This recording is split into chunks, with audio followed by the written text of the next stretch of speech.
Vozes da Terceira Terra, episódio 145, Verossimilhança.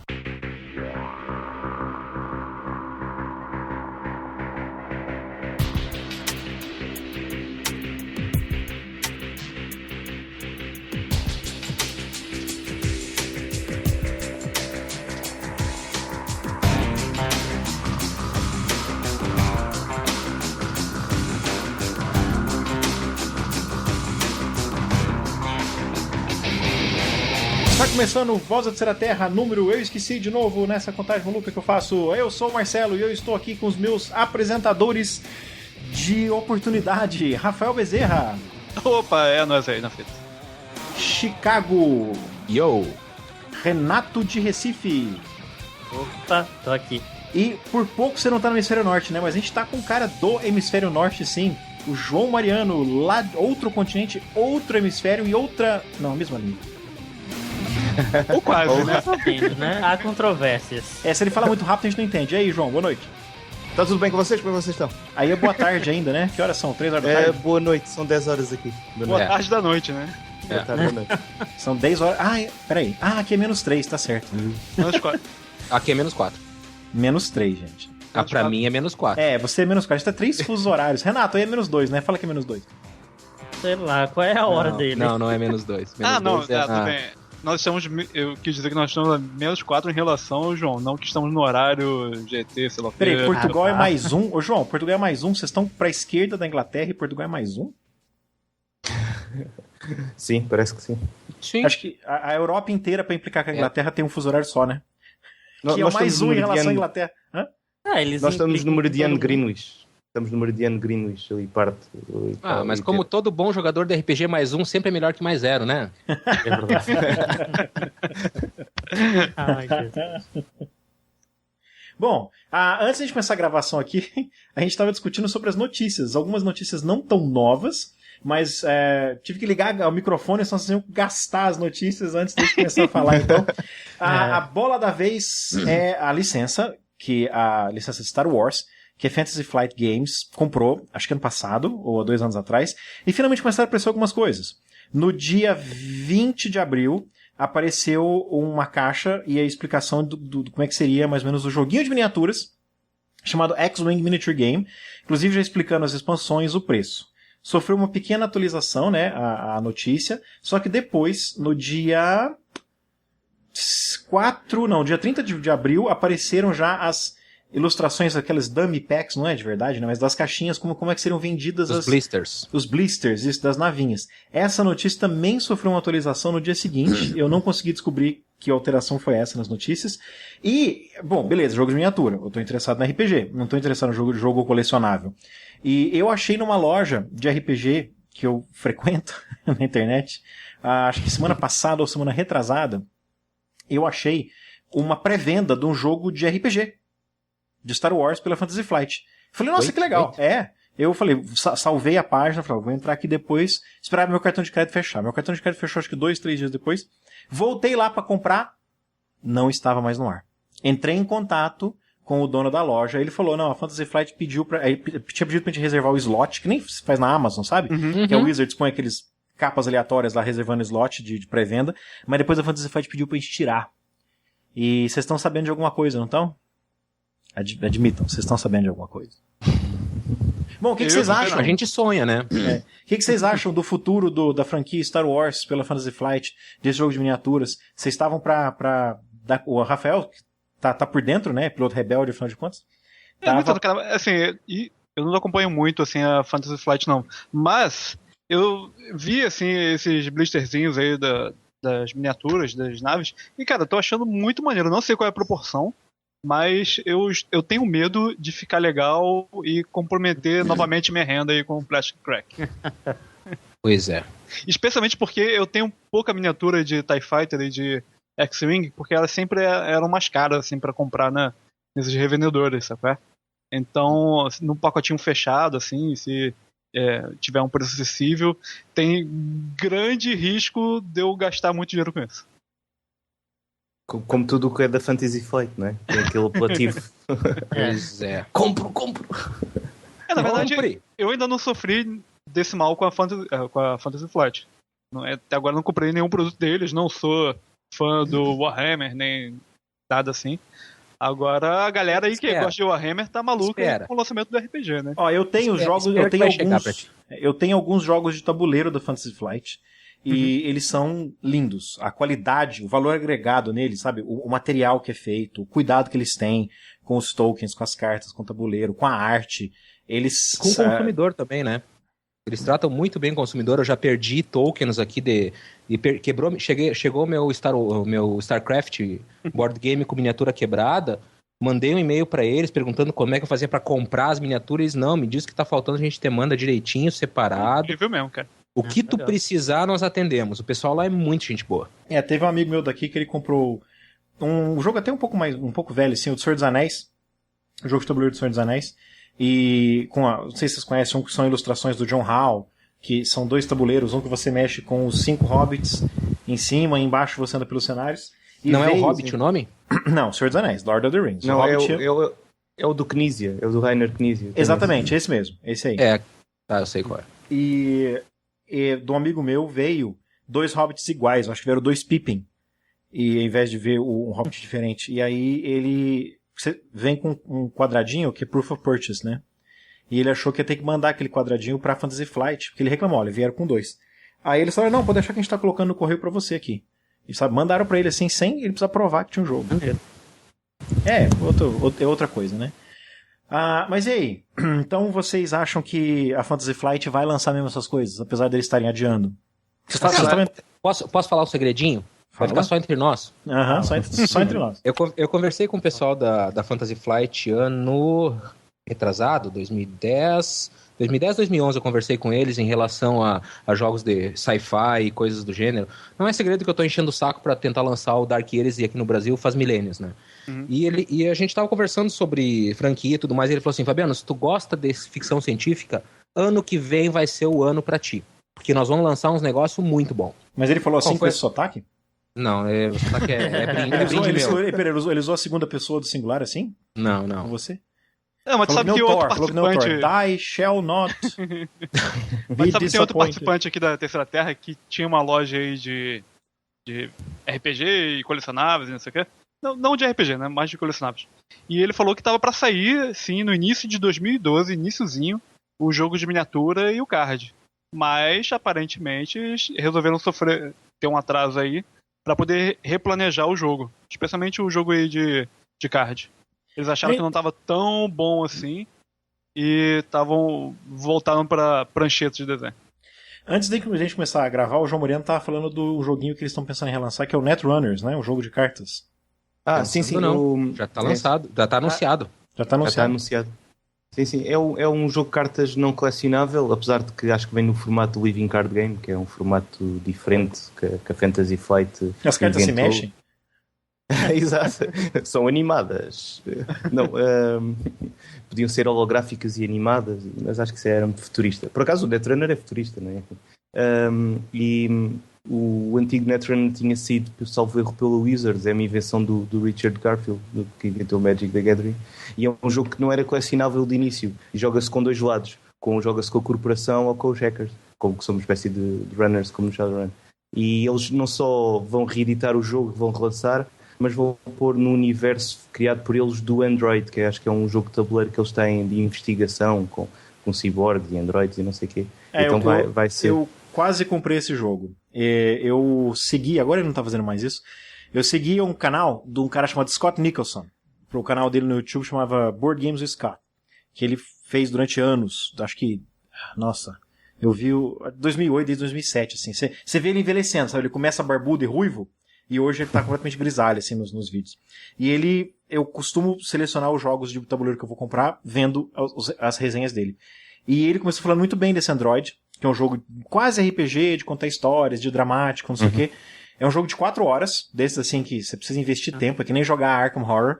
Mas ele falou tão mal do jogo, falou tão mal da mecânica, eu vou colocar na show notes o link da resenha dele. Cara, eu quase comprei, porque tava em, tipo assim, tava em... Como é que fala quando tá em feirão, assim, tipo clearance? Tava em clearance numa loja, saldão. Tava em clearance numa loja, eu falei, eu vou comprar, porque Fantasy Flight, um jogão desse, não sei o quê. Fui ver a resenha, nossa, ainda bem que eu não joguei, quase que eu joguei de eu tava seguindo também o pessoal da Fantasy Flight quando estavam falando sobre o jogo, eu fiquei apaixonado. Só que quando saiu o manual eu comecei a ler, porque ele é um jogo estilo investigação futurista, meio noir, sabe? Cyber noir. Só que o problema é o seguinte, o assassino da história, quem define é os personagens apostando carta. Não existe uma coisa pré-selecionada, vamos dizer, tipo Clue, tipo alguma coisa do gênero. O que o Scott Nicholson... Pode falar. Então, realmente isso, assim, se não tem uma história que tem que descobrir, não é uma investigação, é simplesmente uma aposta de cartas. Quem apostar mais que aquele cara é o culpado, ele vai ser o culpado no final do jogo. O que o Scott Nicholson reclamou foi, na verdade, da desconexão entre mecânica e narrativa. A mecânica, aparecem coisas durante o jogo que tem a ver com a história do seu personagem. E você ganha pontos positivos ou pontos negativos, pontos sombrios ou pontos luminosos, dependendo do que você decide fazer com essa sua história pessoal. Só que esses pontos que você acumula, depois você usa na história da investigação. Mas não há absolutamente relação nenhuma entre a sua história pessoal e a investigação, exceto pelos pontos que você gasta. E não é nem os pontos que tu gasta. Os outros botam ponto em ti. Isso mesmo. Os outros personagens vão ter ferrando no jogo. E é cheio de regrinhas assim que você encerra a ação do outro cara sem ele ter nada pra fazer. Sabe, eu vou jogar, não, você encerra e você faz um negócio, perde tudo que você fez na última hora, e aí você fica 15 minutos sem jogar esperando sua vez de novo. Então ele falou que o jogo é muito bem feito, mas é frustrante. Então é tipo D&D, né? Bom, se calhar é uma... Bad form, Rafael. Essa foi bad form. Se calhar é uma tentativa da Fantasy Flight de recuperar a propriedade intelectual, porque eles também agora estão no negócio de lançar os romances e as novels, não é? E então darem uma nova mecânica que já é aclamada pelos fãs, que há fãs de Netrunner mesmo muito ferrenhos, muito hardcore. E eles assim vão buscar a propriedade intelectual do Android que está desenvolvida e põem num jogo que as pessoas gostam de jogar. Saquei. Bom, eu sou grande fã de Dune, do Frank Herbert e também do jogo de tabuleiro, e eles tiveram quase a conseguir a licença, se calhar, do Dune para fazer a reedição do jogo de tabuleiro e lançaram um chamado Cosmic Encounter, que é uma espécie de variação do jogo original de tabuleiro. Já que eles não podem usar a IP, eles inventam outra, né? Então eu especular, mas deve ter sido algo do género. Até de espantar como é que conseguiram de Star Wars, que Star Wars deve ser bastante cara, né? Deixa eu só dar mais uma notícia aqui, aí a gente já entra no assunto deste episódio. Não sei se vocês já ouviram falar do RPG. Bom, em primeiro lugar, todo mundo já deve estar sabendo nessa altura, a não ser que você esteja vivendo numa caverna no último mês. O Monte Cook saiu do desenvolvimento do D&D Next. Ele não fala por que foi. E ele é profissional o suficiente para não contar por que foi. Apenas foi divergências. É que nem quando a banda se desfaz, né? São divergências criativas. E aí ele pelo menos, a única coisa que ele disse não foi divergência com os meus colegas designers, que é o Robbie J. Schwab e o outro cara lá. Como é que ele chama? O maior designer de RPG que existe. Mike Moe. Não. Cara, como é que chama outro cara que tá desenvolvendo o D&D Next? Vou ter que olhar no meu próprio site? Provavelmente. Não, peraí. Então, e aí ele saiu, não contou por quê. A Wizard of the Coast, obviamente, não vai dizer por quê. E nós nunca vamos saber. Então, obviamente... eu tenho a resposta. Foi pro lado negro, cara. Contrato, né? Especulação rampante. Não, eu acho que ele é profissional o suficiente pra não dizer por que aconteceu, entendeu? Não sei nem se é por causa de restrição contratual. Pode até ser, né? Não, eu acho que o Mike Merles é Yoko Ono daquele... Eu sei qual é o problema. Vamos ver se eu bato com a mesma coisa que o Rafael vai dizer. Eu acho que, na verdade, ele saiu porque ele foi pro lado negro. Pro lado negro? We have cookies. Nossa. Bruce Cordell, que foi o outro designer, ele falou que não tem nada a ver com o Robbie J. Schwab e o Bruce Cordell, que ele falou que foi um prazer trabalhar com eles. Foram diferenças criativas. Ele queria que o D&D Next fosse para um rumo, e o Wizard of the Coast queria que fosse para o outro. Eu acho que foi detratores da Wizard of the Coast falam que porque ela é vendida, porque, né, afinal de contas, vivemos num país comunista, né? Então a gente tem que brigar contra o capitalismo rampante que assola o RPG. Bons e velhos tempos aqueles em que as pessoas faziam RPG e não cobravam, né? As pessoas viviam de vento. Agora, os detratores do Monte Cook, como eu, acham que é porque ele queria fazer a terceira edição e Deus me livre de voltar às regras da terceira edição. Mas pelo menos ele foi profissional e não falou nada a respeito, ao contrário da Margaret Weiss, por exemplo, que dedurou, né, quando ficou sabendo que ele ia pra Wizards. Ela contou na internet, que eu achei que foi muito pouco profissional da parte dela, ter dedurado, ter contado isso, né? Marcelo, Ah, eu acho que foi tudo planejado, viu? Ela falou porque ela foi paga pra falar e fazer o hype que a Wizards gosta de fazer. Afinal de contas, é tudo um negócio, né? É que nem quando a Wizard soltou os PDFs da 4ª edição antes de lançar o jogo, pô. Exatamente. E dizem que foi culpa do estagiário. vocês estão jogando GURPS Illuminati, né? Não, eu tô de sacanagem mesmo. É assim que começa, Mas essa foi a grande demissão ou resignação que aconteceu, que eclipsou completamente uma outra bem menor. Vocês já ouviram falar de um jogo chamado Fading Suns? Sim, tem um amigo que adora esse jogo, cara, enche o saco, assim. Eu só ouvi falar. Ó, eu acho um cenário muito bom. Eu comprei do Ranieri, do Dimensão 7, uma edição do D20 System dele. O D20? Não é o verdadeiro, não, né? Não, eu não consegui original, encontrar. Não é o verdadeiro, é bom, né? Eu achava mas livros... vamos combinar que as versões D20 dos jogos geralmente são piores. Eu tenho Deadlands D20 e choro toda vez que eu olho o livro. Eu acho que a melhor exceção assim, a essa regra é o Cthulhu, que assim, eu particularmente não sou fã, mas o meu irmão joga muito, e ele prefere o Cthulhu D20 e as outras versões. Pede pra ele dar uma olhadinha na versão francesa que tem do Call of Cthulhu. Ele vai pegar com certeza. Cara, é um troço tenebroso. Tem um amigo meu que tá aprendendo a falar francês por causa da porcaria da edição francesa do Call of Cthulhu. Provavelmente porque ele abriu o livro e começou a falar... Cara, eu não consigo levar a sério um monstro que se chama de Le Cthulhu. Meu Deus, é o Le Cthulhu. Ele tem um bigodinho assim. Tem um bigodinho, faz a mãozinha assim, tomando champanhe, tomando chardonnay. Não dá. Não, mas cara, a versão em francês é muito boa. Os caras fizeram um baita no trabalho. Mudaram algumas regras, acertaram algumas coisas. E o livro, assim, é uma pintura. É um trabalho, assim, muito bem feito.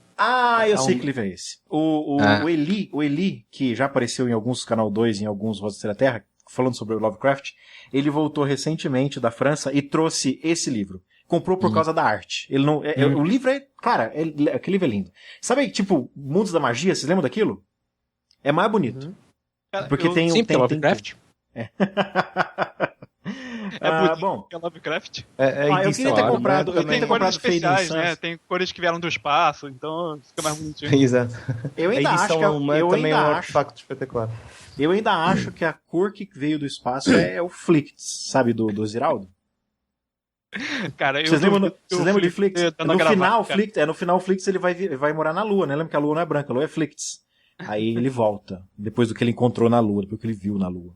Bom, enfim, eu ia comprar Fading Suns, eu queria ter comprado porque o Fading Suns tem primeira e segunda edição. Aí eu só achava o livro da primeira edição. Livros da segunda edição ou eram difíceis de achar ou estavam caros, estava o preço de livro novo, uma edição velha. Tinha a versão de 20 System, que o Ranieri até que vendeu por um preço camarada, e vocês sabem que acho que vocês também, né? Jogador de RPG é hoarder, né? A gente compra, como disse o tio Nitro uma vez, você compra livro que você não vai conseguir ler em 6 vidas se você tiver todo pra poder ler, mas você compra. Só uma correção, mestre de RPG, né? Porque jogador mestre de RPG. Bem isso. Porque jogador devia comprar pelo menos o Player's Handbook, nem isso eles compram. Só do grupo lá do Daniel não, cara. Só ele que eu conheço que todo mundo tem um livro do jogador. Tirando ele, cara. Nunca vi isso. O máximo que eles fazem é fazer uma vaquinha pra comprar um suplemento pra ter mais fit e mais classe de prestígio. Eu fiz isso. Eu fiz os meus jogadores fazerem uma vaquinha e comprarem um segundo Player's Handbook da terceira edição pra ficar na mesa pra eles. Porque o meu eu consultava direto. Então, e aí eu fui atrás pra descobrir quem tava com a licença e descobri que a Red Brick Entertainment tá com a licença do Fading Suns. E eles estão... Isso assim, isso tem uns 3 anos já que eu tô acompanhando nos fóruns deles, e assim, Fading Suns terceira edição sai ano que vem, Fading Suns terceira edição sai ano que vem. É sempre ano que vem, entendeu? E aí saiu a notícia foi domingo agora. Que dia que foi domingo? Deixa eu ver aqui. Dia 6 de maio, saiu a notícia de que o Angus McNichol, ou McNichol, que foi um dos principais desenvolvedores do Fading Suns segunda edição, tinha sido demitido. Eles não falam que foi demitido, mas como é que fala, o informe deles, dá pra ver, né, que ele foi demitido mesmo. E os outros membros do time vão continuar o desenvolvimento do Fading Suns terceira edição. Quer dizer, o principal designer foi demitido. E o mais estranho... E O mais aí, estranho- cara, hoje, a Red Brick Entertainment anuncia que eles estão fechando os fóruns. A Red Brick Entertainment é dona de Earth Dawn, por exemplo. Earth Dawn é a idade média de Shadowrun. Como seria o Shadowrun 1000 anos atrás. E eles estão fechando os fóruns, cara. Então, sei não, cara. Não sei se o Fading Suns terceira edição vai ver a luz do dia, não. Então foi bom ter comprado a versão de D20, não por causa das regras, mas por causa da descrição do cenário. Marcelo, Isso que dá botar esse nome no jogo, né, cara?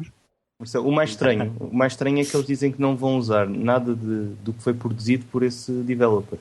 Que vão lançar essa edição, à mesma, a prazo acho que é a altura da Gen Con, mas não vão usar nenhum texto do que ele escreveu, o que é muito estranho. Porque não só não se percebe o que é que se passou, como também como é que eles vão fazer acabar a nova edição em tão poucos meses sem usar o texto da pessoa que mais escrevia lá para o Fading Suns. Porque os projetos da Red Brick é uma espécie de pool de freelancers / fãs que contribuem todos quase tipo em comunidade lá virtual e fazem os suplementos. Então é assim um bocadinho estranho, a situação foi toda muito estranha, que eu também acompanhei isso. Vamos ver. Eu não tenho mais esperanças de ver uma terceira edição do Fading Suns, não. Essa história de Gen Con pra mim, eles falaram isso em 2010, falaram isso em 2011. Eu não acho que sai. Me lembra Cubicle 7 com Doctor Who RPG. Mas ele saiu. Saiu. Já saiu o 11º Doutor? Já saiu? Oi? A edição com o 11º Doutor, com o último, eles já estavam a anunciar isso há muito tempo. Uma Eles espécie estavam de falando, mas reedição. eu não cheguei a ver. Saiu? Eu tenho esse. Eu tenho ele. Com o último, com o Matt Do Smith Seven, como sim. Doutor? Quem tá na capa é o 10º Doutor. Né? ok. Isso. Não, essa é a edição anterior. A nova, com o 11º, já estão tem prometendo outra? faz 2 anos. Pois é, estão prometendo ainda. Ah, tá. Eu acho que já saiu qualquer coisa em PDF, mas não tenho certeza. Qualquer dia já é outro Doutor e ainda temos o lançado do 11º Doutor. Por causa das sessões de jogo do Marcelo, eu quase comprei essa edição, daí eu resolvi esperar a próxima e tô esperando até hoje. Não, eu comprei por causa do Rod Reis, né? Aquela sessão de jogo foi dele, na verdade, né? Foi aquela gravação, você tá falando da gravação da Gen Con, né? Isso. Gen Con ou do... Aquela Nossa, que RPG eu participei, né? Antes. A Gen Já Con de tinha pobre um aqui que a gente tem, da podcast RPG Con. Não, aquela que eu quase participei, não foi? Foi? Pois é. Não, o mas Renato já falou que tinha foi por causa o das podcast gravações. dele. Não, já tinha umas dele. 2 sessões de jogo de vocês, eu acho. Era Não, dele? já tinha. Era dele. Ah, era dele, era do dele. Rod mesmo, tá certo. O Roger o é o maior divulgador de Doctor Who na internet, cara. É o único Desculpa cara aí, que Roger. joga Doctor Who e o único cara que assiste Doctor Who no Brasil, vamos falar sério. Se Doctor Who por causa dele. Mas se calhar ele viu desde os anos 60, coisa assim do género. É. Aqueles antigos.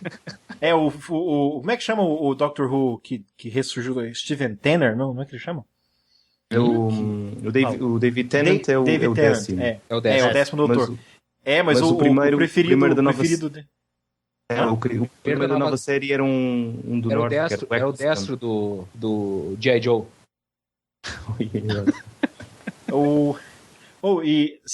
não sei se está passando no Brasil. Tá, todo santo nada. dia 8h20. TV Onde? Cultura. O que é um horário Ah, na muito TV esquisito, né, cara? O programa passar 8h20, né? Né? Ah, mas terça-feira passou o melhor episódio de todos até hoje que eu vi, que é aquele Ah, só E o Blink, né? É. O Uzi me falou que ele tinha comentado isso numa gravação. Que a gente nós fomos Eu gravar gravei jogo o episódio, mas não vi ainda. Nós Cara, fomos é o melhor episódio que existe. E você não precisa conhecer Doctor Who pra ver aquele episódio. Exato. É muito Com esse. E acho a melhor história de viagem no tempo que eu já vi. E eu achava que o Jornada das Estrelas Nova Geração tinha efeitos especiais toscos. O Rod Reis me pôs pilha pra assistir Doctor Who. Aí eu fui na iTunes Store e comprei acho que 3 de uma vez. Na época tinha acabado de sair 3 ou 4, não lembro, com o... Como é que chama o cara? Não sei o que, Tennant? David Tennant. David Tennant, que é o 10º doutor. Nossa, $6 que eu nunca mais vou ver de novo, cara. Ah, para. Cara. Sabe como é que é? Tem uns que O gostam e uns que não efeito gostam. é ruim, sabe mas que os é que nem- roteiros são muito bons, cara. Sabe o que é o problema? Eu não ligo pro efeito especial. Sério, cara, eu não ligo pro efeito especial. Eu entro na história, entendeu? Eu entendo que aquilo tá acontecendo. Efeito especial não é importante pra mim numa história. Mas é que no caso do Doctor Who e Torchwood, que é um spin-off, os efeitos especiais são tão ruins que atrapalham.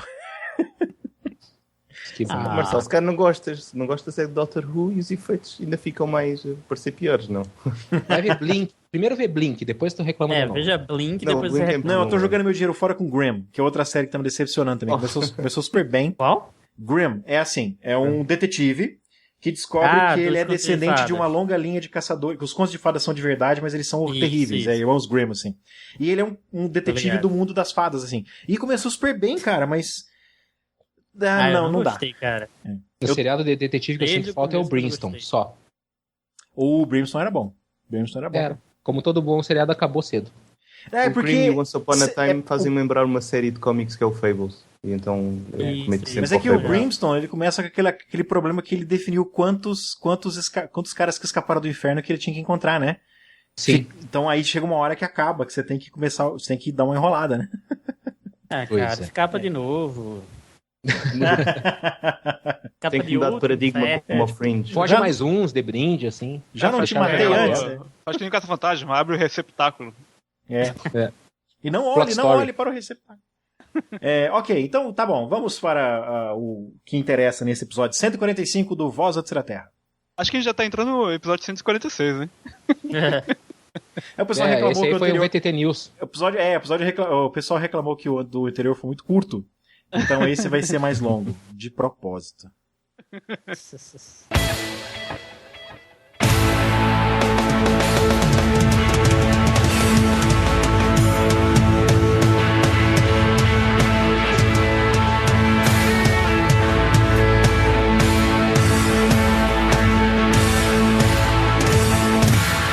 eu explicar o tema então para os meus convivas. Eu li hoje na página 134 e 135 de um RPG que não será nomeado neste momento, porque eu vou filmar um unboxing dele. E depois vou provavelmente entrevistar o autor. Wait. Não falou que não ia mais comprar RPG esse ano? Eu não comprei, eu ganhei para resenhar. Ai, que coisa show de bola. Pois é. Então, Mais importante é outra coisa, né? Uhum. Não, eu cantei a pedra, você acha que o cara ia mandar um PDF, entendeu? Tipo, beleza, você quer que eu manda aí que eu resenho. E tô esperando o PDF, e de repente toca o telefone, toca o interfone aqui, passa-se Tá um um mês. cara ali esperando. Vem trazer Oi, o seu vamos ter RPG. contado meu personagem? É. Então, eu não vou falar, porque eu vou fazer um vídeo depois. Mas basicamente é o seguinte: é um retroclone de fantasia, bem D&D mesmo, bem D&D primeira edição. E aí ele tá falando sobre a campanha, sobre fazer o seu mundo, etc. Então, o que ele fala aqui? Deixa eu fechar a página, deixa eu abrir de novo aqui. Aqui. E ele sugere que você, apesar de utilizar, tipo assim, tecnicamente todos os jogos de fantasia são inspirados em medievalismo e a fantasia ocidental europeia, etc. Mas não precisa ser. Você pode fazer inspirado no Japão feudal, você pode fazer uma coisa completamente maluca que mistura, sabe, fantasia com ficção científica. Você pode usar porn, você pode usar as histórias do Paul Anderson, que você não é um história de ficção científica que você não realmente sabe se aquilo é ficção científica ou se é fantasia. E ele não recomenda utilizar a Terra como um cenário. Porque assim, por que eu não posso? Já que o jogo é greedy, já que o jogo é realista, é mortífero, e magia é rara e quase não tem item mágico, por que não utilizar a Terra como um cenário? Por que não fazer na Europa medieval? Por que não fazer no Japão feudal? Aí ele dá vários motivos para você não fazer isso. E basicamente é o seguinte, acho que é melhor, ao invés de eu ler aqui e ir traduzindo en passant, eu vou pegar o e-mail que eu mandei para vocês aqui. Acho que o e-mail que eu mandei pro Renato de Recife está melhor descrito, o tema. O tema gira em torno da ideia. 2 pontos. Será que se precisa conhecer a história e geografia do lugar barra momento para se fazer uma campanha barra aventura barra cenário baseada, mesmo que livremente, numa região terrestre? Será que isso requer...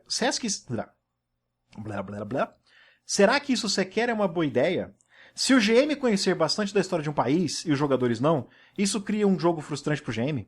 Né? Os jogadores deveriam saber alguma coisa sobre aquela cidade e não sabem?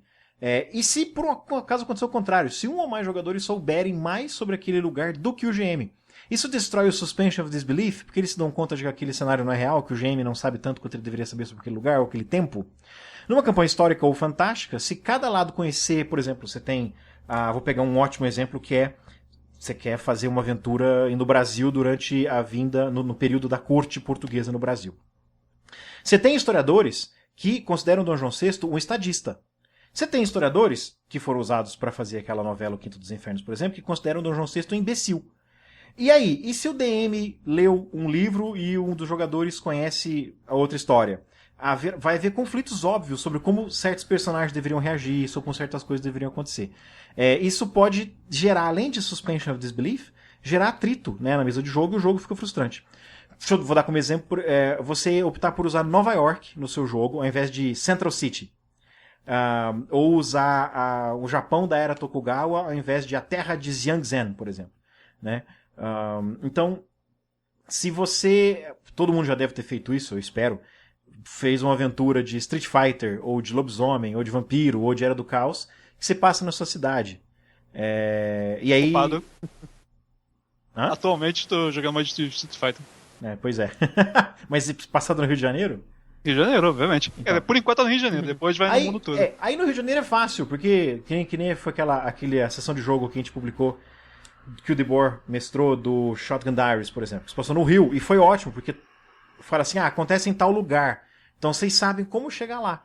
Mas isso é um cenário, isso é um lugar que nem todo mundo está tão familiarizado. E se eu resolvo fazer essa aventura em Londres, por exemplo? Né? E eu conheço, um dos jogadores morou em Londres. Ou pior, se o DM morou em Londres e o GM espera que os jogadores conheçam. Ou então se você usa certos elementos. Eu, por exemplo, sou muito fã da história do Mediterrâneo. Tanto a Europa, quanto o Oriente Médio, quanto o Norte da África. Então eu conheço pra caramba desse lugar. Mas como é que eu... não ficaria frustrante eu tentar fazer os jogadores participarem de uma aventura no Norte da África, uma coisa sobre a qual eles não sabem nada? Na verdade, eu tava passando por esse exato problema nesse jogo de Street Fighter. Porque por enquanto tá aqui no Rio de Janeiro. Mas daqui a pouco, pode ser que a galera vá pra Tóquio, pode ser que vá pra Buenos Aires, e pode ser que, sei lá, que vá pra algum outro lugar aí aqui do Cone Sul. E assim, eu não sei nada desses lugares. Fazer no Rio é fácil, agora numa outra cidade grande e que possivelmente alguém já pode ter viajado, sabe? É realmente complicado assim quando você começa a descrever um negócio que tu não tem muita familiaridade. A gente não precisa nem usar geografia ou história, podemos usar elementos. Você decide que haverá cavaleiros templários no seu jogo. Então, quando você fala cavaleiros templários, já vai estabelecer uma série de preconcepções na cabeça dos seus jogadores. Ou o DM, né, tem uma série de preconcepções. Podem ser baseadas em fatos, podem ser baseadas naqueles livros esotéricos malucos, que falam que os templários eram alienígenas. Ou pode ser baseada apenas no que a própria ideia de um cavaleiro templário remete, se o cara viu filmes. O autor do livro aqui, que eu acho que eu posso falar o nome dele, James Raggi, ele fala assim, é preferível que você diga, essa ordem de cavaleiros tuscatônicos são que nem os cavaleiros templários.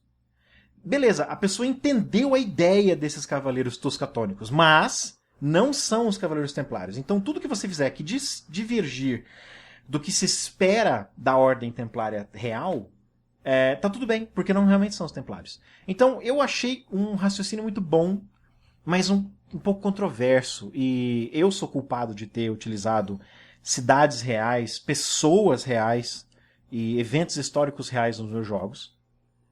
E com resultados misturados. Resultados muito bons, quando o jogador sabia do que eu estava falando, e resultados muito ruins, quando o jogador sabia mais do que eu sobre aquilo, ou quando eu sabia mais que o jogador, ou pior, quando discordávamos sobre o que aquilo significava. Nós dois sabíamos muito sobre aquele assunto, mas tínhamos pontos de vista diferentes. E aí cria atrito, metajogo, estraga tudo. Quero saber o que vocês acham, Rafael. O que você acha que vai acontecer com as suas histórias aí quando você for... Então, cara, deixa eu te falar. Eu acho que essa preocupação é besteira, sabe por quê? Porque isso daí não é um problema que é exclusivo de cenários históricos. Isso daí é um problema que vai acontecer em qualquer cenário que você pegue. Independente se é um cenário criado, que você está se baseando em outra coisa, ou se é um cenário já estabelecido, mas é assim, um cenário imaginário, sabe? Por exemplo, Forgotten Realms. Se eu for eu não conheço nada de Forgotten Realms, conheço só o que todo mundo conhece. Se eu vou pegar e vou mestrar um jogo de Forgotten Realms, que eu sei que os jogadores conhecem mais do que eu vou ter o mesmo tipo de problema. Se eu criar uma ordem que é baseada nos Templários, né, pro meu jogo, e de repente eles têm atitudes assim que os Templários não eram, de repente pode ter um cara falando, não, mas os Templários nunca fariam isso, sabe? Então, assim, isso vai acontecer em qualquer cenário de jogo que você possa criar, cara. Então, Na por verdade, isso eu que acho tem isso essa. Por isso só que não tem essas. acontece se você criar o seu cenário, né? Exatamente, é o que o James Draghi sugere. Somente. Não use cenários reais, não use instituições reais, não use cidades reais. Invente, inspire-se. Ó, é que nem Nova York, mas não é realmente Nova York. Então, a partir do momento que você tem alguém que conhece bem Nova York, não faz diferença, porque não é realmente Nova York. Mais ou menos. Sabe por quê, Renato? Sabe por que eu não Oi, concordo completamente? Porque, assim, no meu grupo, nós temos... é um grupo que já joga há muito tempo junto, sabe? Assim, entrou novas pessoas, saíram, mas, assim, joga muito tempo junto. Então, a gente já tem uma mitologia própria que foi sendo gerada com o passar dos jogos, sabe? Então, se, de repente, um outro mestre vai fazer uma nova aventura num cenário, sei lá, que a gente estabeleceu, vou citar aqui um exemplo, o nosso cenário de Supras, né? Que a gente chama de DC Rio, que fica no universo DC, mas no nosso universo DC. De repente, Que é jogadores... DC and You? Não, DC DC e você? Rio, DC Rio. Rio de Ah, Janeiro. DC Rio, ok. Universo DC no Rio, entendeu? Ah, ok. Então, assim, a gente tem a nossa mitologia própria. Só que, de repente, no meio do jogo, o mestre pode estar narrando as ações de um vilão estabelecido, que já foi criado, assim, anos atrás, e outros jogadores vão falar, pô, mas o nosso laser vivo nunca faria isso, não é a atitude dele, sabe? Já começa a gerar discórdia, porque foi uma coisa criada pelo grupo, sabe? Uma coisa que não existia, mas vocês estabeleceram uma coisa e, num determinado momento, pessoas passaram a ter interpretações diferentes do mesmo personagem. Então, é um atrito que sempre pode acontecer. Deixa eu sair um pouco pela tangente e comentar uma coisa. Esse exemplo é de um vilão ou um NPC, não é? Que você deu aí. Eu criei, sim, falei genericamente, mas um vilão. Deixa eu dar um exemplo, deixa eu dar uma sugestão, então, que pode até ajudar nossos ouvintes quando esse tipo de coisa acontecer. Porque acontece muito, você está jogando há muito tempo, você decide... Você esquece como é que um NPC agiria, certo? Sabe aquela história do D&D? De dizer sim e... É sim, né? Diga sim aos jogadores. Aí todo mundo... O cara do Fourth Core, por exemplo, César V, ele fala, diga sim e... Né? Uhum. É do teatro da improvisação isso, né? Também, que você não pode dizer não, aquelas coisas. Então, exatamente. Vira pra eles, digamos que aconteça um negócio desse, vou usar o seu exemplo especificamente. Ah, mas esse vilão jamais faria isso, porque nós conhecemos ele, não sei o quê. Aí você vira pro jogador e fala bem assim, realmente, ele jamais faria isso, porém, ele fez. E aí? Sabe, aí você, pronto, você colocou minhoca na cabeça do jogador, cara, fantástico. E entrou o clone. Porque também é aquela coisa, ele já conhece esse vilão, mas tipo, ele não sabe o que aconteceu com esse vilão entre as aventuras, porque o vilão não poderia mudar de atitude. E quem garante que é o mesmo vilão que ele conhecia? Pode ser um outro cara com os mesmos poderes, usando a mesma roupa e o mesmo nome. Exatamente, mas você não vai dizer nada, deixa o jogador assumir. Justamente. E adaptando o mesmo linha de pensamento, mas mudando o cenário. E se de repente no meu jogo Street Fighter, sei lá, não tem a Casa Rosa, que ela foi destruída por um Hadouken aí, maluco, e tem não tem a Casa Rosada lá da Argentina.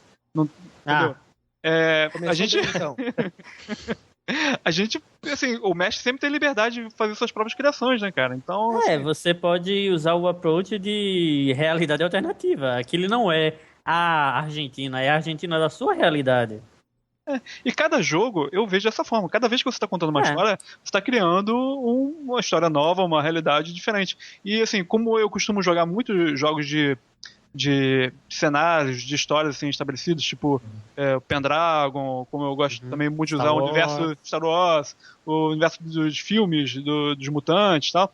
Então, assim, tô acostumado a lidar com esse tipo de coisa, que você tá pegando um cenário base, você tem as ideias e acontecimentos bases, mas, cara, o que acontece no jogo, efetivamente, é o que tá valendo. Faz parte, não. Assim, eu acho que, em primeiro lugar, o RPG é um jogo de equipe. É um pessoal que joga junto, são amigos jogando, desconhecidos. Acho que a coisa mais besta que tem é o pessoal começar a brigar porque eu acho isso e você não acha aquilo. Eu acho que o pessoal tem que jogar sempre junto. Partindo desse pressuposto, eu acho assim, o mestre tem que saber tudo. Sempre. Se eu vou mestrar Forgotten Realms, eu tenho que saber mais do que todo mundo na mesa. Se eu não souber alguns detalhes, que esses cavaleiros fazem isso ou não fazem aquilo, que podem mudar um pouquinho a história, não tem problema do outro jogador olhar pra mim assim, não, essa ordem eles fazem isso. Eles matam e bebem o sangue das pessoas. Não, então tá, segue o baile. Agora, o GM tem que saber mais que os outros. Se o GM não souber mais que os outros, acho que nem tenta mestrar naquele cenário. Então eu nunca vou poder jogar jogo de Star Wars dos outros, né, cara? Não, mas assim, é o teu take em relação a isso. Porque assim, ó, tu vai fazer, por exemplo, um jogo no teu cenário 100 anos antes, 100 anos depois, é o teu jeito de mestrar, como tu disse antes, é o teu take naquele universo, tu é o diretor daquele filme, vamos dizer assim. Eu tô dirigindo Street Fighter agora, esse Street Fighter é do meu jeito. Tá? E se alguém puder te ajudar em alguma coisa, por exemplo, eu mestrei quando eu comecei a jogar Warhammer 40k, eu não sabia quase nada desse cenário, e eu juntei um pessoal que era viciado em Warhammer 40k. Só que desde o começo eu falei assim, perigoso. Eu não sei muito bem, então qualquer coisa que eu falar de errado, vocês me corrijam, a gente vai trabalhando em relação a isso. E o pessoal foi muito solícito e dizer assim, ó, não, isso aqui é desse jeito, então tá, eu mudo um pouquinho a história e segue o baile. O que não pode ter é um inimigo do outro lado da mesa. O pessoal tem que se unir para trabalhar junto. Eu acho que não é não é cortar, quebrar a quarta parede, mudar uma coisinha ou porque o mestre errou alguma coisa, entendeu? Então a gente tem que trabalhar junto para se divertir. O ponto simplesmente é esse. E no final das contas o mestre manda em tudo. Se ele achar que aquilo que o player falou assim, não, os elfos nesse mundo são desse jeito, são bêbados, não sei o que, tu fala assim, não, né, essa vila aqui os elfos não são bêbados, acabou. Pra dar uma sugestão pro seu problema, Chicago, por exemplo, nesse lance do...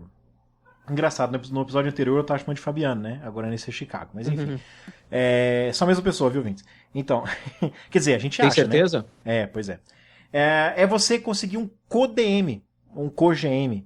Você pega um cara que manja pra caramba do cenário ajuda. E você o utiliza. Você senta com ele, ó, essa aventura que eu fiz aqui, o cara discute, o cara conhece o cenário. Eu já fiz isso várias vezes. Eu entendo da mecânica. O Netão, por exemplo, que gravava o Voz da Terceira Terra, a gente fazia isso muito. Eu era muito bom de mecânica e não conhecia muito bem o cenário. Ele tinha lido livros e livros e era uma negação pra mecânica. Nós produzíamos a aventura junto.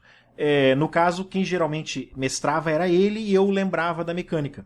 Mas acontecia às vezes a gente até inverter. Ele falava assim, deixa eu mestrar dessa vez? Eu falava. Eu mestrava com ele.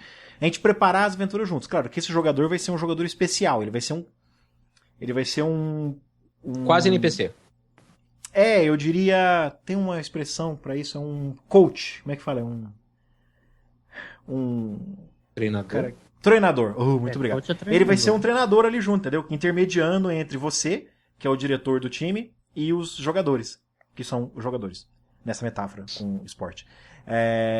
Então, rola. Se você conseguir, claro. Muito pouca gente está disposta a fazer isso. A maior parte das pessoas quer simplesmente jogar. Mas, se você conseguir, as recompensas são enormes. Você tem que se preocupar só com metade do desenvolvimento da aventura. Pode sempre despedir o João Mariano, sua vez. Eu estou num bocadinho no seguimento do que o Fabiano Barra Chicago estava a dizer. Tem que se ajustar as expectativas do grupo todo, do que é para incluir ou não na história em termos dos detalhes. Né? Acontece muito isso, como vocês estavam a falar, nos cenários históricos, porque às vezes a percepção que nós temos da época histórica é diferente por causa dos filmes que vemos e das séries que vemos do que realmente é discutido por historiadores que ainda estão a discutir, portanto também não têm nenhuma visão mais correta. Então se nós ajustarmos um bocado as expectativas do grupo antes de começarmos a jogar e dizer, bem, vamos jogar na Idade Média, vamos jogar na Península Ibérica, em princípio é como vocês imaginam a Península Ibérica, mas há de haver algumas diferenças no reino de Castela, no reino de Leão, portanto aquilo que eu vou descrevendo vocês também podem ir sugerindo ou partilhando o conhecimento que vocês têm da Idade Média e nós vamos fazer um jogo mais vívido e mais interessante. Portanto, há aqueles grupos de jogos que têm aquele estilo, como tu estavas a dizer, do sim e, sim mas, em que incluem sempre as informações que vão sendo dadas, as sugestões que vão sendo dadas, os detalhes que vão ser recordados sobre qualquer época histórica. Pode acontecer muito também com as épocas, com os jogos de RPG que são baseados em licença. Eu, por acaso, já joguei num jogo do Warhammer 40.000 em que tínhamos um jogador que era um perito incrível do Warhammer 40.000 e tínhamos que até o próprio mestre do jogo tinha que sujeitar, tinha que submeter ao conhecimento dele. Mas em vez de usar isso para servir algum tipo de antagonismo ao jogador, do estilo, ele tem mais conhecimento sobre o setting e vai usar contra a história que eu lhe vou propor ou tudo mais, é tentar ser mais inclusivo, ser mais esportivo e mais focado para rolar a bola para a frente e fazer a história mais interessante. Eu acho o contrário. Pô. Quando você, no caso de você estar usando um cenário de fantasia, tipo Forgotten Realms, por exemplo, que é completamente fictício, mas que tem uma literatura enorme, tem 502 suplementos. Acho que você não pode ser tão inclusivo assim, porque a não ser que você tenha lido tudo, e mesmo que você tenha lido tudo, sempre vai ter aquele jogador que leu um fanfic obscuro que foi utilizando parte do roteiro de uma história de um DM que morreu, sabe? Aquelas coisas que não conseguiu publicar o livro. Sempre tem. Então, eu tive excelentes jogos, tanto como jogador como GM, em situações em que eu não sabia porcaria nenhuma sobre o tema, e em situações em que eu não deveria saber porcaria nenhuma sobre o tema. Mas no caso de cenários assim, que vai jogar RPG com um cara que você sabe que é muito fã de Forgotten Realms, 2 dos seus jogadores são muito fãs e você leu ali alguns livros básicos, talvez um novel ou outro. Acho que você tem que estabelecer logo de início, independente de você ser amigão de infância desses jogadores, ou ter conhecido eles na semana passada no jogo, na convenção, estabelecer quais os livros que você está usando. Igual, por exemplo, eu vou mestrar domingo cedo uma adaptação de Mass Effect para Savage Worlds. Não tem que fazer sábado de noite, né? Não tem que fazer sábado de noite, né? Pô, tá muito cedo, Marcelo. Eu acordo 6h30 da manhã todo dia mesmo, de segunda a sábado. Então pra acordar 6h30 da manhã no domingo não faz diferença. E é o dia mais tranquilo pra jogar. Minha mulher aproveita pra dormir até tarde no domingo, que é o único dia que ela pode dormir até tarde. Então eu fico jogando RPG na casa dos outros até meio-dia, enquanto chega aqui ela tá acordando. Então... Bom, muito bom. Eu costumo jogar sábado de manhã também. Sábado de manhã não dá. A galera tem ou trabalho ou tem faculdade. Mas enfim, aí você estabelece quais os livros, vou usar o exemplo do Mass Effect, mas eu tenho o exemplo de Forgotten Realms também. Você estabelece os livros que você vai usar, inclusive literatura. Eu, por exemplo, só joguei o primeiro Mass Effect. Dos meus 4 jogadores, 3 jogaram 1, 2 e o 3. Então a primeira coisa que eu falei pra eles é o seguinte... É o pessoal do God Mode? Não é não. Eu joguei também. Poderia ser, mas não é. Eu falei pra eles, eu vou utilizar as informações do Mass Effect 1. E só, eu não sei nada sobre o 2, sobre o 3 e não quero saber. E então morre ignorem... quem falar qualquer coisa que seja do 2 pra frente, né? Pois é. Porque eu nem terminei o 1 ainda. Então, mas eu falei pra eles, nós vamos jogar do Mass Effect só do 1, os eventos do 1. A história se passa durante os eventos do 1. Eles, beleza. Ficou estabelecido que nada do 2 ou do 3 vai aparecer. Um dos jogadores, aí entra o lance de mudar, né, a história do jogo. Um dos jogadores quer fazer um Quarian, já fez, na verdade, um Quarian, mas não é a mocinha lá, como é que ela chama? A Quarian, que anda com... Tali. A Tali. Não é ela. É um Quarian male que ele quis fazer que não é ela. Então eu tirei ela da história e agora é esse cara. Eles, inclusive, vão se encontrar de outra maneira e não como encontraram a Tali naquele beco lá na... mas eles estão revivendo a aventura do Shepard. Isso, vai ter um Shepard. Maneiro. Tá. No então... caso, eles são os companions do Shepard. Não, um dos jogadores vai ser o Shepard, ou tô desconfiado, a Sheparina. Tem certeza que não é o pessoal do Paulo? Tem certeza que não é o Godmode e o Paulo jogando de Shepard? Não, eu tô utilizando o material que eu levei pra RPG Com e não joguei com a galera, porque eu preparei um Shepard male e uma Sheparina, porque eu sabia que o Paulo Antunes ia querer jogar com a Sheparina. Então tá tudo pronto. Mas você pega Forgotten Realms, por exemplo, pra evitar... Só pra constar, é Eclipse Phase, tu vai usar ou não? Savage Worlds. Legal. Claro que, obviamente, chama-se Savage Mass Effect, né? Tudo que é Savage Worlds começa com Savage. Né? Então, Savage Effect. Com Forgotten Realms, você não deve ser inclusivo. Tem muita coisa, cara. Por mais que você tenha lido um bocado de literatura, vai ter sempre aquele jogador que leu um livro que você não leu, que leu um conto do Ed Greenwood que você não leu, que leu Elmister's Ecologies, volume 3, apêndice B, sabe? Que você não tem. Então você define, eu vou usar livro tal, tal e tal, vai acontecer nessa época da linha do tempo de Forgotten Realms. Os jogadores já sabem o que eles podem esperar. Eles podem simplesmente ignorar certos personagens que eles sabem que existem ou que deixaram de existir. Não, nesse jogo esse cara tá vivo porque ainda não aconteceu tal coisa de tal livro. Ignora. Agora, isso é minha sugestão, meu contraponto com o que o João Moreno falou. Contraponto com um negócio que o Rafael falou logo no começo ali sobre, por exemplo, na minha Argentina não tem Casa Rosada. É a minha Argentina, a Argentina da cabeça do DM. Existe uma diferença muito grande entre realismo e verossimilhança. Especialmente se você está falando de RPG. Verossimilhança é importantíssimo. Sabe, para você evitar aquelas discussões assim, não, é física mágica. Não, é matemática mágica, sabe? Você tem que evitar essas coisas absurdas. Porque o jogo ele tem que ser verossimilhante, ele tem que parecer real, por mais que seja na Lua, sejam macacos nazistas na Lua de Plutão, sabe? Então é muito diferente de realismo. Se você vai jogar um jogo de Segunda Guerra realista, você vai usar nazistas e aliados daquele jeito. Você pode muito bem fazer um jogo em que os nazistas são japoneses negros. E os Estados Unidos faz parte do eixo, entendeu? Desde que a gravidade funcione mais ou menos como se espera, desde que os armamentos funcionem mais ou menos como se espera. Pega o exemplo do filme do Capitão América. Tem arma de raio, mas a arma de raio aparece num contexto completamente verossimilhante. A Hydra consegue estar infiltrada no nazismo, consegue utilizar uma forma de energia, e aí todo mundo se surpreende, porque, putz, arma de raio, ninguém sabe o que é aquilo. Completamente irreal, não é nem um pouco realista, tem mas explicação e é palpável. Verossimilhante. A gravidade Agora, não funciona ao contrário. Só esclarecendo assim, a questão do exemplo esdrúxulo que eu dei, mas foi assim, mais para ilustrar o fato de quando o mestre quer criar uma modificação naquele mundo, né, e que os jogadores têm que entrar na onda. Mas no caso específico desse jogo aí de Street Fighter, eu tava comentando da dificuldade que eu vou ter depois quando for levar para outras cidades, porque a fase do jogo que está no Rio de Janeiro, ela tá muito verossimilhante, assim, tá muito inserido no contexto atual da cidade. Apesar de eu falar que são tempos atuais, né, eu não defini uma data, tem muitos elementos que vivem no nosso cotidiano dentro do jogo. Então, ao sair do Rio de Janeiro para ir para outra cidade, se a lógica do trabalho não for a mesma, vai acabar ficando estranho, assim, com o andamento do jogo.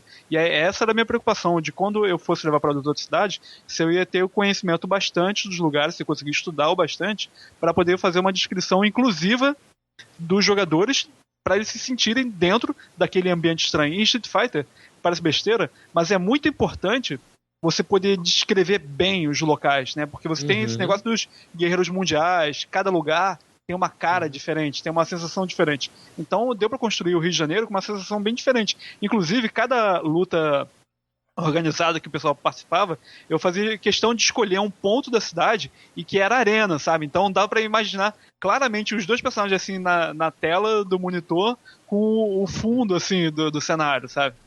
Então é importante ter uma boa descrição para poder o pessoal ficar inserido dentro da história. Então, nesse sentido... O fundo do cenário de Street Fighter no Rio de Janeiro são umas cabanas de palafitas assim, e uns índios, né? Cobra na árvore. Eu tenho uma ideia boa pra ti, Rafael. Pode fazer o seguinte, junta teus players e começa assim. Algum de vocês conhece Londres? O cara, sim, então tu risca. Não, esse não. Algum de vocês conhece Pindamonhangaba? Os caras, não. Então tu, Pindamonhangaba. Cara, o que eu tava pensando em fazer é uma coisa que eu ouvi que o Eduardo Spohr fez para poder escrever o livro dele, da Batalha do Apocalipse, que é basicamente pegar um guia turístico assim da cidade e dar uma boa lida, uma boa olhada, depois dar uma passeada aí pelo Google Earth, voar lá por cima da cidade assim, para poder ver, sabe qual é? Ô, Rafael, uma dica também boa, vai depender do lugar que você escolher, mas você pode procurar, por exemplo, sites de intercâmbio. Porque geralmente esses sites eles falam muito sobre como é a vida local, como é a população local. Pode ser uma boa. E eu sou o tipo de mestre que, assim, quando eu vou fazer uma locação diferente no meu jogo, eu gosto muito de me inserir com mídias a respeito disso, sabe? Então, se eu vou descrever uma coisa diferente, eu vou ler um pouco sobre aquilo, sabe? Vou procurar um filme que mostra o lugar, vou procurar outras referências que vão me lembrar na hora que eu for descrever e dar as sensações, sabe? E isso é DM Hardcore, parabéns. Rafael, mas não seria melhor então você utilizar cenários verossimilhantes, porém que não sejam reais? Tipo, mandar esses caras pra Lativéria? O próprio Street Fighter, por exemplo, tem um país. O próprio Street Fighter tem um país que é Shadaloo. Né? Não, o Shadaloo não é o país, é Miriganda, sei lá. Miricanga. É isso, desculpa. E tem a própria Metro City, né? Que eu quase comecei o jogo Metro City. Mas a galera preferiu começar o jogo assim no Rio de Janeiro, entendeu? Mas, assim, é uma saída, assim, mas eu quero poder explorar outras arenas, sabe, de outras cidades. Mesmo porque, principalmente na Ásia, cara, a gente tem muitos prédios novos, sabe? Tem muita coisa, assim, interessantíssima de... Dubai? Coisas modernas, sabe? E que dá pra dar uma plasticidade, assim, maneira pra esse mundo de jogo. Então, mas você pode inventar país. Você pode inventar um país do Oriente Médio. Você pega, por exemplo, como é que chama aquele Call of Duty Modern Warfare, por exemplo. Você nunca sabe em que país da Península Arábica tá se passando aquela tem história. DC Heroes também, né? A Bilia, né? Aquele país lá, sabe-se lá onde é que fica da rainha... A Queen rainha Bee. Be- É porque o que você faz? Você pega... É um país árabe, então você já sabe o que esperar. Sheiks árabes, construções faraônicas, deserto, extremos, uma cultura mais fechada. Terroristas. Mas você não precisa estabelecer que é num lugar, porque se alguém fala assim, mas em Dubai as mulheres não têm que usar burca, putz, fudeu. Aí você fala, não, mas espera um pouquinho, aqui tá em Kuwait, aqui as mulheres usam burca. Lativéria é um excelente exemplo de um típico país do leste europeu, meio Transilvânia, assim, meio Hungria, mas não é realmente isso. Então você pode pôr o que você quiser, desde que tenha aquele flavor de leste europeu, assim, sem se comprometer. Citando novamente aí o Eduardo Spohr, no segundo livro dele, do Filhos da Era, ele criou É a uma segunda cidade... vez que você cita um autor ruim com um livro ruim. Eu vou começar a te censurar. Ué, mas eu gostei muito do livro dele, cara, ruim então não. desculpa aí. Alto lá, ruim pra você. Tu leu os 2 livros? Eu não dei conta. Eu não. li os 2. Cara, então, tipo, desculpa aí, tu não gostou, mas, pô, eu gostei pra caramba. Eu Eu também. Eu pousei 3 livros na mesa. Pô, então, Antes Hater, de acabar. deixa eu continuar aqui a falar, Hater. Então, aí no segundo livro, ele cria a cidade de Santa Helena, que é uma cidade da região serrana do Rio de Janeiro que não existe, mas tem elementos, assim, de várias cidades. Então é mais ou menos por aí. Agora, sim, eu acho que dá pra poder misturar, sabe? Dá pra você trabalhar com cidades reais, cidades fictícias, assim, sem problema. Mas quando eu for chegar na cidade real, né? Por exemplo, eu não vou querer levar os jogadores pra Rokugan, em vez de jogar pra Tóquio, entendeu? Porque no Então, seu assim- cenário você já se comprometeu com ser um cenário realista, né? É a Terra. São Street Fighters, mas Não, é assim, na Terra. Pode ter outras cidades, mas inseridas naquele mundo lá de Street Fighter. E agora também há uma grande vantagem que é que podemos correr a internet, até um Google Maps, podemos Sim, abrir um exatamente. Google Maps e tudo mais, e podemos, vamos ao Wikitravel e tiramos já alguma informação assim mais de turista. Isso pode ser usado até para dar mais verossimilhança à própria sessão.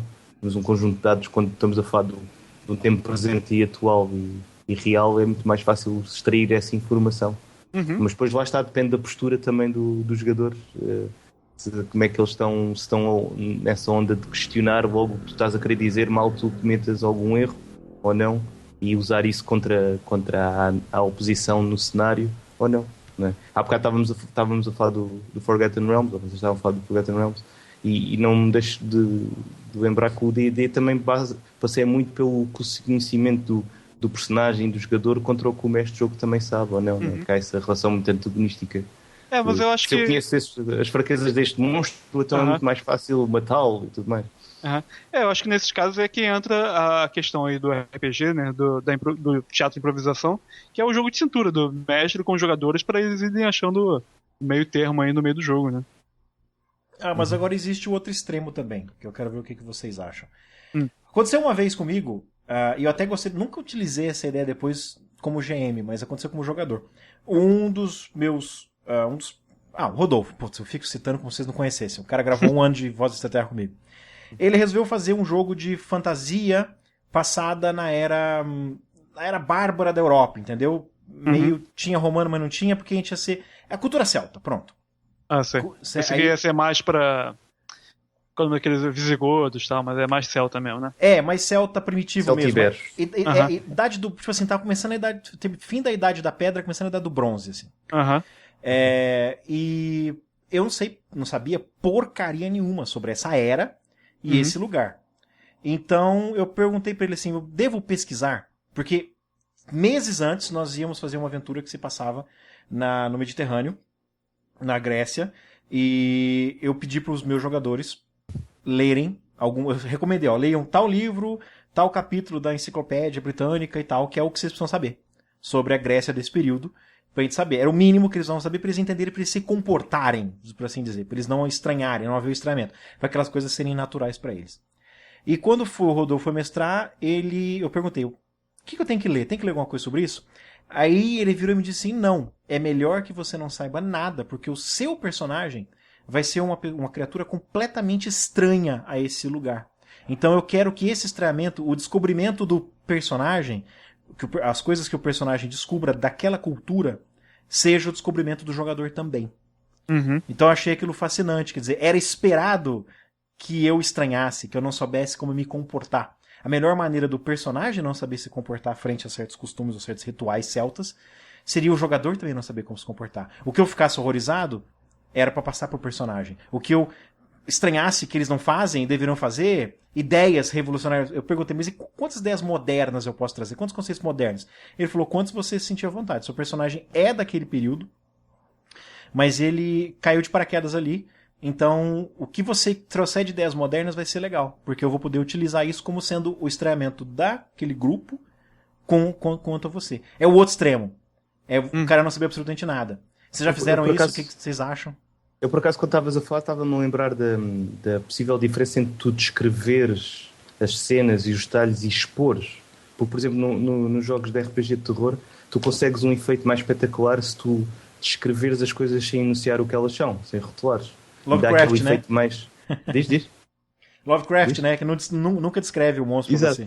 E, por exemplo, se tu estiveres a falar num setting estabelecido, ou quer seja histórico, ou que seja uma licença como Star Wars, se tu às vezes se tentares descrever, em vez de nomeares e expores logo o que é, tipo no método dispositivo das aulas, se estás a ver aulas, séries, e então vês um monstro qualquer de Star Wars, um extraterrestre, se tu descreves, em vez de dizeres logo o nome que ele é, cria essa ideia de sugestão. Isso pode ser muito usado até nos settings mais estabelecidos, porque o jogador fica na surpresa do que é que será e até torna mais sugestivo, apelativo até quando está a jogar. Por acaso agora estava-me a lembrar disso que estavas a falar.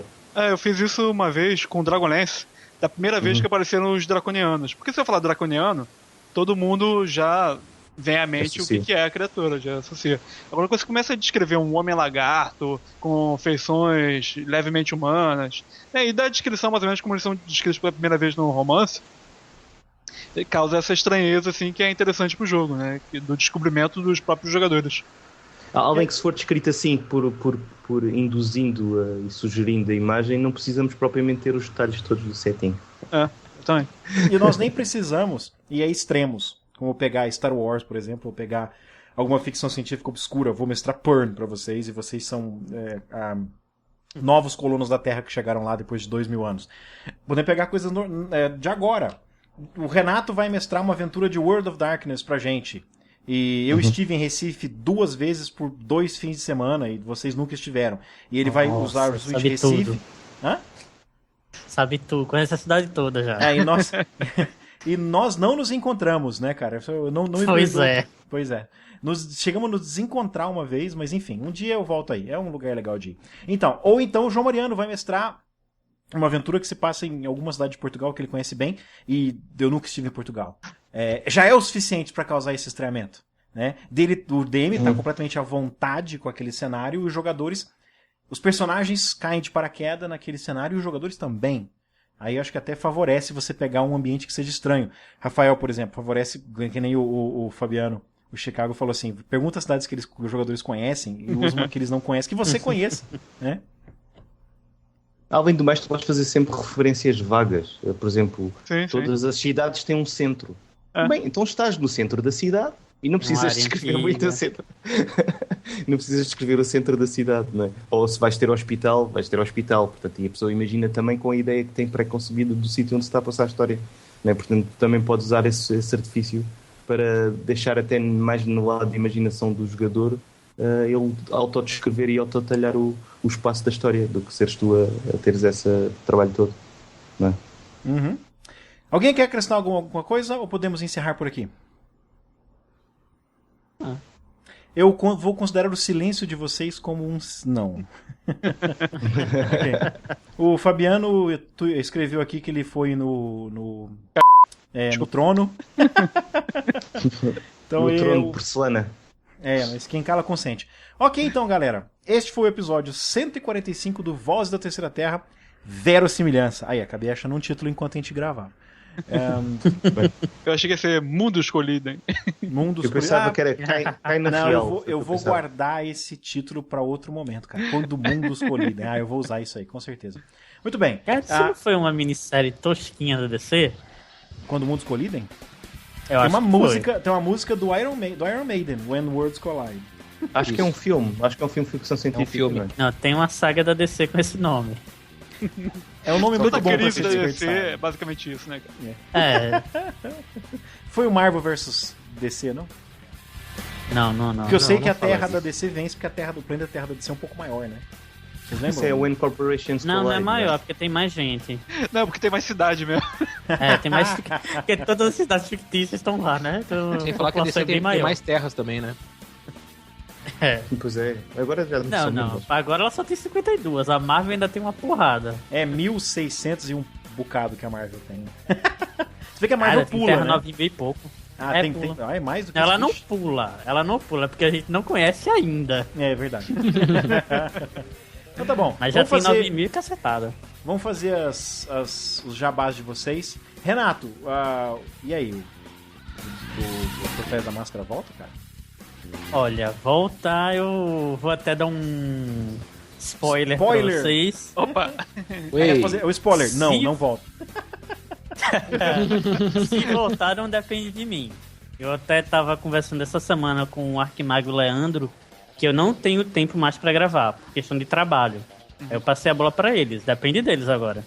Eu posso de vez em quando aparecer com uma participação especial, mas pra gravar pra mim realmente não dá. Infelizmente. Eu não sei o que vocês Cará. três. Eu não sei o que vocês três estão achando aí, mas nessa foto do Renato, ele tá qual? aparentemente sem camisa e com um sorriso maroto, assim. Eu tenho certeza que ele tá pelado segurando o p. Agora fica assustado. Toda foto, não, Ah, toda tá. foto de uma pessoa sem camisa, a pessoa na minha cabeça não tá sem camisa, ela tá pelada. Meu amigo, você viu aonde eu moro. Você acha que eu vou usar camisa dentro de casa? Ou calça. Esse calor infernal? Não tem chance. E eu tô aqui com o ventilador do meu lado com as janelas abertas. Ah, vida nos trópicos, né, João Mariano? Pois é. Rafael, onde é que as pessoas podem te encontrar? Quais são os seus inúmeros projetos atualmente? Cara, tô até perdendo conta, né, cara? O Rafael é um verdadeiro homem da Renascença. Bom, então vamos lá. Tem o Holocast, né? O meu podcast de Star Wars, Saga, e a casinha dele, que é o Holoblog, que é o holocast.terceiraterra.com. O dragonlance4e.wordpress.com, eu acho. Também lembrava desse. Pois é, eu tava um tempão sem publicar, mas essa semana eu coloquei um postzinho sobre os Kenders. Tava devendo. E, obviamente, o Demos Daily Talk, né, cara? Que sempre quando o Márcio tá disposto aí a gravar, o que tem sido difícil, sai a sujeira aí na Terceira Terra. Acabamos não usando um exemplo muito bom de cenário realista e verossimilhante, que é o cenário de Pendragon, que é o seu novo projeto, né, cara? Verdade, hein? Tem o Great Pendragon Podcast, né? Que é o meu novo podcast aí com o Sr. Edward, né? O Eduardo Marques. E, pô, a gente tá se divertindo a vera, cara, com isso. Porque, assim, eu gosto muito de Star Wars, sabe? Eu gosto muito de Dragonlance, mas minha paixão, cara, sempre foi Pendragon. Esquecemos completamente de usar Pendragon como um cenário que é baseado em história de verdade, mas porém é bastante fantástico, né? Eu tinha pensado em um e acabei esquecendo também de mencionar, que é o As Mágica. Que é uma Europa, só que fantástico, com magos, seres sobrenaturais. Né? É que nem o... Daimon? Isso, o sistema do Deldébio lá. Arcanum. É. E Fabiano Sacol, Chicago, onde podemos encontrá-lo? Por enquanto, por baixo do tabuleiro, pbdt.blogspot.com, mas já estou migrando para um site novo que é chicago.com.br, que daí eu vou juntar todas as minhas porcarias tudo num site só. E que não dá erro de confundir com aquele outro blog parecido com o teu, né? Eu não sei o que estão procurando para achar aquele blog, mas tudo bem. Qual? Daí, eu não sei se a gente quer saber, Renato, eu não sei se a gente quer saber. Não. Tô feliz hoje que eu ganhei o segundo lugar na promoção do Paragons, do Este Corpo Mortal, que eu fiz um cenáriozinho que ficou... É Green Fandango mais no ar, que agora eu vou começar a escrever também. Então, vou juntar todas as porcarias em chicago.com.br, provavelmente até o final de semana que vem ele já tá no ar. E tá saindo um episódio novo por baixo do tabuleiro sobre jogar board games online. Não seja um Forever Alone. Catan, cara. César Catan. O Rafael, ele digitou errado. Ele digitou redtube.com, né? Ao invés de Eu não sei o que ele digitou e não quero nem saber. Por favor, ouvintes, não procurem outras coisas que o Rafael passe online, viu? O negócio foi trash. Pessoal, esperem o Chicago.com aí, que é melhor pra vocês. Chicago com K, viu? Vai ser, só pra avisar. Para quem tem sites e blogs, já há assim umas coisas muito estranhas que as pessoas procuram, que vão dar aos nossos sites, aos blogs. Assim. Eu já contei pra vocês das coisas. Antigamente a gente falava as coisas que entravam. Hoje deu uma maneirada. Antigamente tinha umas coisas malucas. Sabe aquelas buscas no Google, como a pessoa chegava no seu site? A melhor de todas pra mim até hoje foi chegar na Terceira Terra digitando no Google como se tornar um lobisomem na vida real. Nossa senhora! É. E João Mariano, onde podemos encontrá-lo? Podem me encontrar em alguns sítios, mas o projeto que eu tenho mais perto de mim é o Ludonautas, que é o podcast também português sobre RPGs. Que olha só, preciso conceder, é um nome ótimo, é aquele nome que eu gostaria de ter pensado, sabe? Pô, Ludonautas. Acho que ficou entre Idionautas e Ludonautas, mas acho que Idionautas dava a ideia errada. Não ia ser bom. Acho que esta até foi uma... Não sei se foi até uma sugestão do Ricardo Tavares, do Jogador Sonhador, mas já estava aí perto. Acho que era o Idionautas era outro projeto e depois passou para o Ludonautas e sempre podemos falar de outras coisas sem ser RPGs, mas tem sido só RPGs. Pode ter certeza. Mas você escreve no blog também, não escreve? Eu tenho um blog, mas não costumo atualizar. Eu acho que tudo que me lembro de comentar ou escrever vai tudo assim para os Twitters e para os Facebooks e tudo mais. E blogs no meu blog pessoal, que é o Sopa do RPG, no WordPress, não tem sido muito usado. Nem para comentar, é mais para fazer as atualizações do próprio Ludonautas, que também está alojado no Podbean. Tivemos há pouco tempo um episódio durante um interregno muito grande que havia uma licença de PowerGrama que não estava a conseguir ser resgatada. Então temos recomeçado agora a gravar. O último gravámos sobre dizer não nas sessões de RPG. Opa. E então... É uma coisa tá fora de moda, né, cara? Não sei aonde, cara. Mas funciona muito bem. Não sei. Ó, tá na moda agora dizer... tá na moda agora dizer não e... não, você está fora da minha mesa. Não e não. Ó... idionautas.com tá disponível e estou registrando agora. É meu. É nós aqui na Terceira Terra. Dibs on you. Gente, muito obrigado por esse episódio. Acho que ficou ótimo. Os ouvintes depois nos contam lá o que eles acham, da opinião deles, né? No TPK Brasil, www.tpkbrasil. Eu tô bebendo cerveja por mim e pelo Rafael, então tá enrolando ali. www.tpkbrasil.net, ou se você entrar no show notes, tem o link direto pros fóruns. Comenta o que vocês acham, vocês concordam, vocês discordam, vocês têm experiências de usar cenários realistas, boas, ruins, você prefere criar seu próprio cenário, dá muito trabalho? Sugiram lá. E vamos encerrar por aqui então. Muito obrigado, Rafael, muito obrigado, João Mariano, muito obrigado, Chicago, muito obrigado, Renato. Nos vemos num momento oportuno. Até a próxima. Até já. Até mais. Você acabou de ouvir o Vozes da Terceira Terra. Nossa trilha sonora de abertura e encerramento são cortesia do músico Marcus Klein. Show notes, e-mail e outras formas de contato estão em www.terceiraterra.com. Faça parte da discussão deste episódio em www.tpkbrasil.net. A Terceira Terra é patrocinada em parte pelos sites Amazon, Book Depository e Noble Knight. Faça sua próxima compra nessas lojas através de um de nossos banners. Também temos botões de doação em nosso site, cujos valores vão diretamente para nosso servidor. E você pode nos ajudar de graça também, divulgando nossos podcasts para amigos, parentes e colegas. A Terceira Terra e Voz da Terceira Terra são uma criação de Marcelo Dior, licença Creative Commons, de atribuição e compartilhamento pela mesma licença, versão 3.0 internacional.